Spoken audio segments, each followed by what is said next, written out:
Nice How to are see you you? again. Nice to Good see you. again. See you. Yeah, what's I'll happening? be seeing you in North Carolina next week. Good. Dr. Cobain, I know you've done a lot in different businesses in your life and done a lot of diversification. How do you evaluate? Because I'm having different opportunities come to me, some of them vertical, some of them horizontal integration.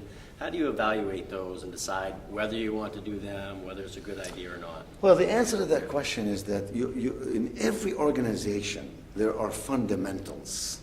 And you have to analyze the fundamentals. So if you're talking, for example, about a retail business, obviously there are fundamentals about inventory, about sales, about market competitiveness, and so on.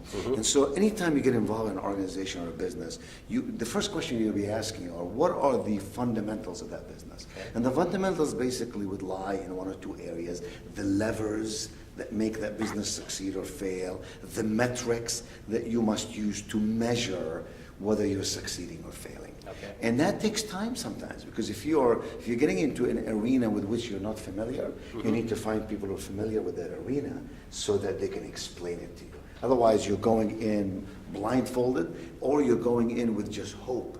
And hope is a wonderful thing. It leads to good things. But hope framed with knowledge and skill and competence lead to even better things. Gotcha. Great. Well, thank you so much. Good luck to you. Thank you.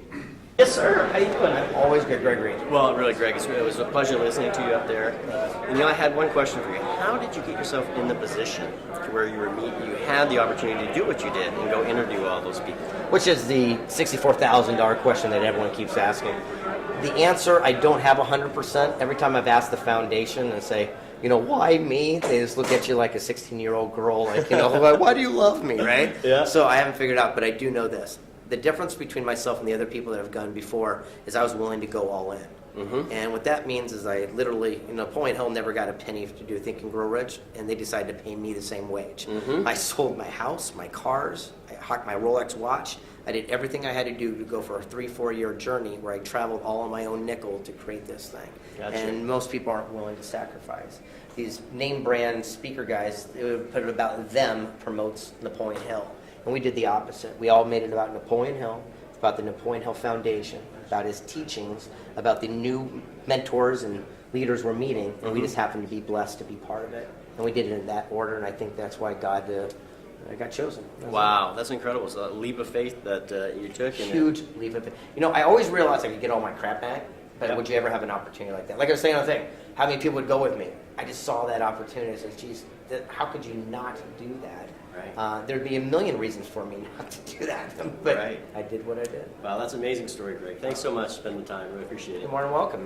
Hey. Hi, Wayne. How are you? How are you? I really enjoyed your speeches. Thank you very much. Good. Where are you from? I'm from Phoenix, Arizona. Phoenix. Okay. Yeah, very Maine good. originally, though. Yeah. Big change. Big change. Yeah. Not so cold. Exactly. Not so humid. Exactly right. Kind of like Vegas. So what do you do in Phoenix? I'm in real estate. Uh-huh. Yeah, buying single-family homes. And doing well? Doing very well. So Yeah. even now in this economy, you could do well. Absolutely. See, booming personal economy. It works. It's like everything's on sale. Yeah. Well, I'm from Vegas. I know. Same thing, right? Listen, they're selling like hotcakes in Vegas, but they're selling at very low prices. It's incredible. I don't know if Phoenix is the same, but we have 20 people lined up with offers for every property in Las Vegas. It's unbelievable. And inventory shrinking. But 500,000 houses, they're lined up to spend 125. It's Same thing. it's crazy. Exact same thing. 20% since the beginning of the year. Yeah. I mean, I've been appreciating. Yeah, I know.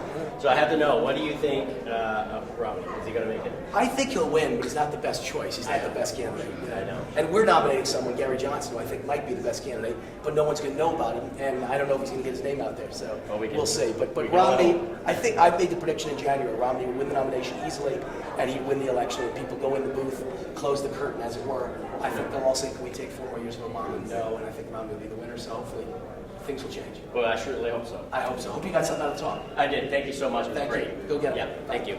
Catherine Newton. Hey, Wait. Kat. Hi, Doug Solomon. Hi, Mary Ellen. Nice to see Miriam, you. it was a real pleasure listening to you. Oh, thank you. In particular, I really liked your discussion on core values. Oh, great.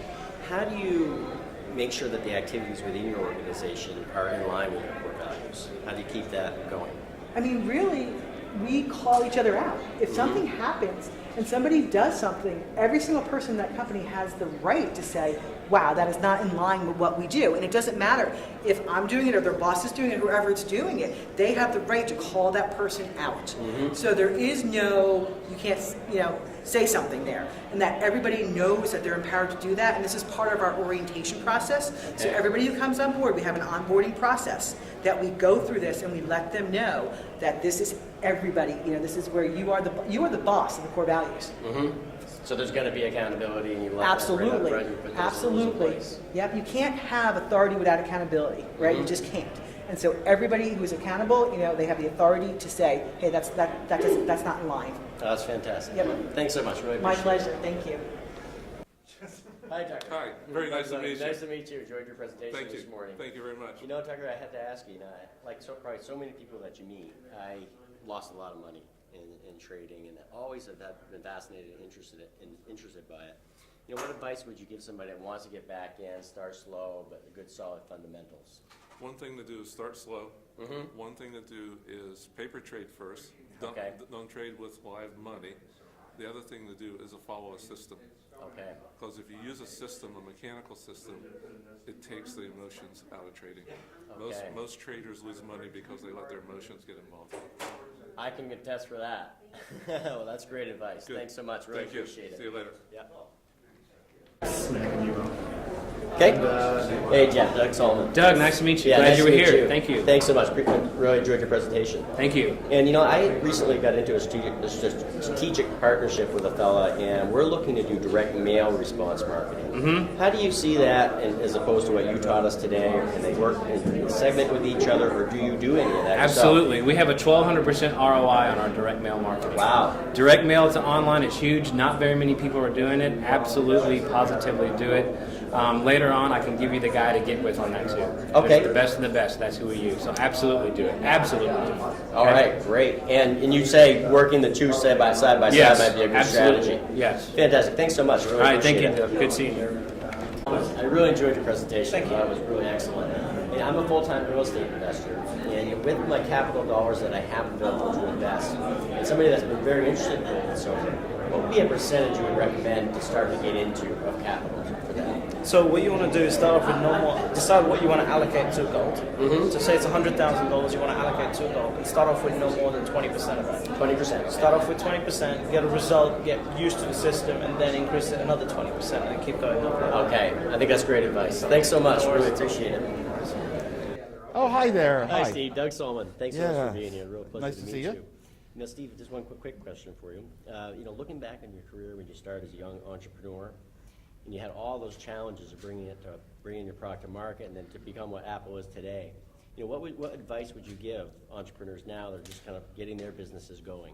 Well, it's probably better to be, looking back the way you phrased it, it's better to be so different than anything they've seen before, that it really attracts attention. It's that means make sure your product is outstanding, has a lot of excellence built in.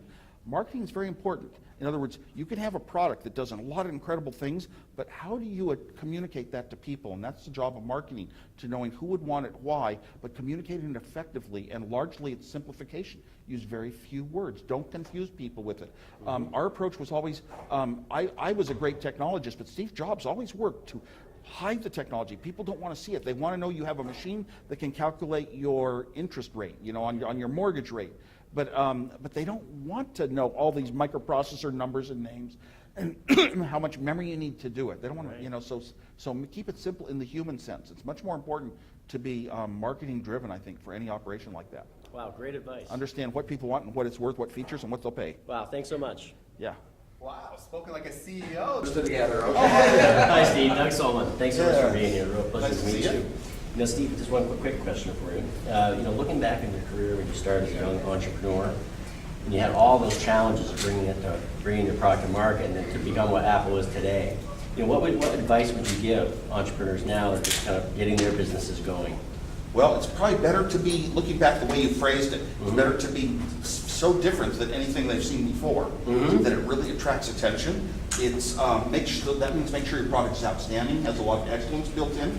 Marketing is very important. In other words, you can have a product that does a lot of incredible things, but how do you communicate that to people? And that's the job of marketing, to knowing who would want it, why, but communicating effectively, and largely it's simplification. Use very few words. Don't confuse people with it. Our approach was always, I was a great technologist, but Steve Jobs always worked to hide the technology. People don't want to see it. They want to know you have a machine that can calculate your interest rate, on your mortgage rate. But they don't want to know all these microprocessor numbers and names and how much memory you need to do it. They don't want to, so keep it simple in the human sense. It's much more important to be marketing driven, I think, for any operation like that. Wow, great advice. Understand what people want, what it's worth, what features, and what they'll pay. Wow, thanks so much. Yeah. Wow, spoken like a CEO there. I don't know. You know, Hey, Eric, doing great. everything well? Yeah, it was great. Great presentation. Thank you so much. Thank you. Pleasure to meet you too. Thanks. And I'm Nice the to meet you as helicopter. well. I'm on the helicopter too. So Are you? Yeah, it's gonna funny. be great. Love it. I It's love gonna it. be great. I'm starting in real estate. That's part. I've had it for about a year and a half. Doing mostly single family. Sure.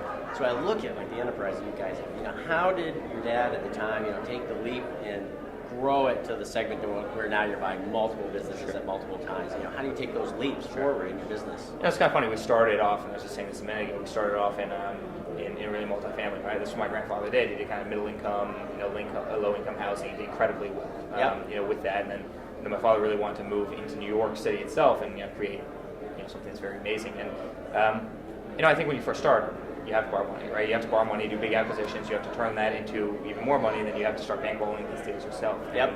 And, that's really how you grow. To try and use a balanced book when you're just when you're starting out, it's obviously not going to work. So it's all about finding the funding, finding the right deal, finding the funding, showing the people who gave you the funding that you did something really incredible. They'll give you more funding, you buy a bigger deal. And that can translate to real wealth. To the point where you've got the actual money that you can start buying buildings on your own. Right on. And that's really what we did. That's what my grandfather did as well. In a different business than we're in now. And I think that's what most people do. Just gotta take it in the steps and double it up and keep going. Exactly.